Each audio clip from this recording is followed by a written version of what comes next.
Daily આપણે એક યોજના કવર કરીએ છીએ સાહેબ, અને આજે પણ જે છે એક યોજના કવર કરવા જઈ રહ્યા છે. પાછું આ યોજના અત્યારે હાલ પાછી ચર્ચામાં પણ આવી છે, એટલે પછી મોકા ભી હે ઓર દસ્તુર ભી હે, મોકા ભી હે ઓર દસ્તુર ભી હે, એના જેવું છે. તો ખાસ ધ્યાન રાખી લેજો. કાંઈ વાંધો નહીં, નો ઇશ્યુ માય ડિયર ફ્રેન્ડ.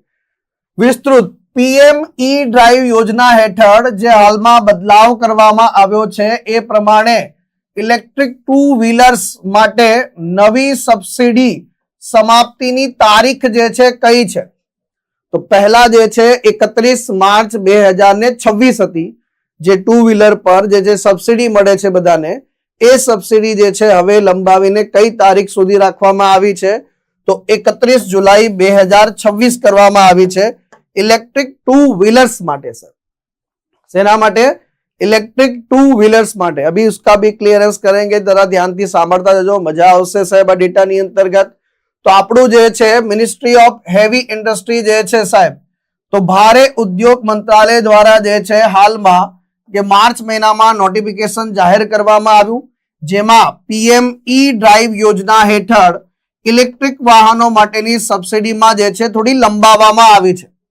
જેમ કે ઇલેક્ટ્રિક ટુ વ્હીલર્સ માટે વાત કરીએ તો 31 જુલાઈ 2026 અને ઈ રિક્ષા અને ઈ કાર્ટ માટે જે છે 31 માર્ચ 2028.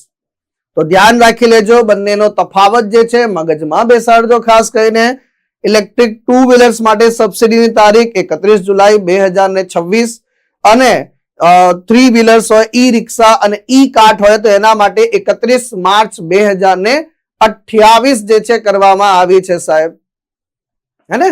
તો આ એક સરસ મજાની ઇન્ફોર્મેશન ને મસ્તિષ્કમાં જે છે ખાસ બેસાડી લેજો સાહેબ. લક્ષ્યાંકમાં વધારો, ઇલેક્ટ્રિક ટુ વ્હીલર નો લક્ષ્યાંક જે છે 14 લાખ થી વધારીને બમણો એટલે કે 24 લાખ જે છે કેટલો કરવામાં આવ્યો છે?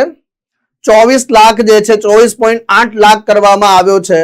તો ઇલેક્ટ્રિક ટુ વ્હીલર નો લક્ષ્યાંક જે 14 લાખ છે એને વધારવામાં આવ્યો છે. આ ઉપરાંત L5 કેટેગરી એટલે ઇલેક્ટ્રિક થ્રી વ્હીલર્સ ની વાત કરીએ, એ L5 કેટેગરીમાં આવે છે. એનો જે છે ઘટક 26 ડિસેમ્બર 2025 ના રોજ બંધ કરવામાં આવ્યો, કારણ કે તેનો લક્ષ્યાંક જે છે એ સિદ્ધ થઈ ગયો સાહેબ આની અંતર્ગત. આ ઉપરાંત જે છે સાહેબ વાત કરીએ તો પીએમ ઈ ડ્રાઈવ યોજના સહાયની જે રકમ છે સાહેબ, એમાં ધ્યાન રાખી લેજો, આમાં સહાય સબસિડી કેવી રીતે મળવા પાત્ર રહે છે. તો યાદ રાખજો, 2500 રૂપિયા એટલે 2500 પ્રતિ કિલોવોટ અવર નક્કી કરવામાં આવ્યું છે. એટલે કે વાહન દીઠ મહત્તમ મર્યાદા કેટલી છે ભાઈ? 5000 રૂપિયા છે.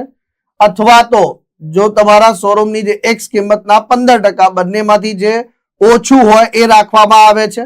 અને સબસિડી મેળવવા માટે ટુ વ્હીલરની મહત્તમ કિંમત કેટલી હોવી જોઈએ ભાઈ? 1.5 લાખ રૂપિયા. અને ઈ રિક્ષાની કિંમત 2.5 લાખ થી વધુ હોવી જોઈએ નહીં, 1.5 અને 2.5 થી વધારે હોવી જોઈએ નહીં. તો આમાં આ લાભ મળવાપાત્ર રહે છે. હવે આવે છે સાહેબ પીએમ ઈ ડ્રાઈવ. સૌથી મહત્વની બાબત છે સાહેબ આનું પૂરું નામ. તો પ્રાઇમ મિનિસ્ટર, પીએમ એટલે prime minister, E for electric drive revolution in innovative vehicle enhancement જે છે આનું પૂરું નામ છે. તો પીએમ ઈ ડ્રાઈવ યોજનાનું જે છે પૂરું નામ આપણને પૂછી લે તો આપણને જે છે ખ્યાલ હોવું જોઈએ સાહેબ આની અંતર્ગત જે છે શરૂઆત 1 ઓક્ટોબર 2024 થી આ યોજના અમલમાં આવી છે ભાઈ. તો ધ્યાન રાખી લેજો, આ યોજના ક્યારથી અમલમાં આવી છે? આના માટે 10,900 કરોડ રૂપિયાનું બજેટ ફાળવવામાં આવે છે. આનો સમયગાળો 2024 થી 2026 રાખવામાં આવ્યો, પછી આને એક્સટેન્ડ કરીને 2028 કરવામાં આવ્યો છે.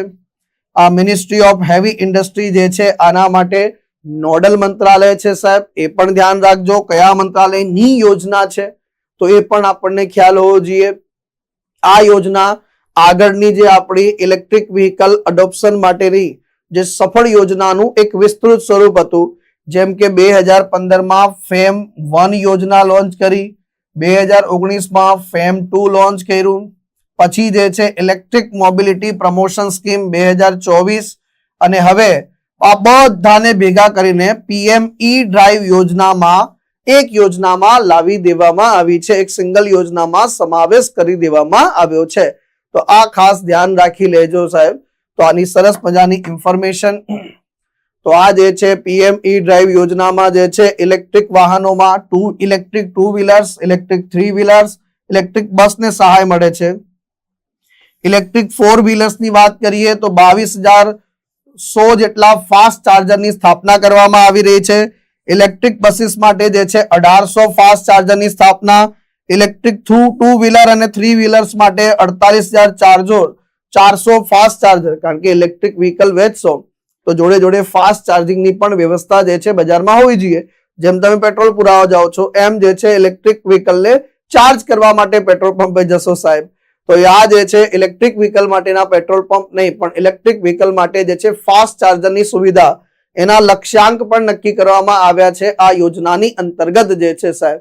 તો આ જે છે સરસ મજાનું સરકાર દ્વારા જે છે ખરીદી સમયે મળતી છૂટછાટ આપવામાં આવી છે. 15% જે છે કેપ રાખવામાં આવેલો છે.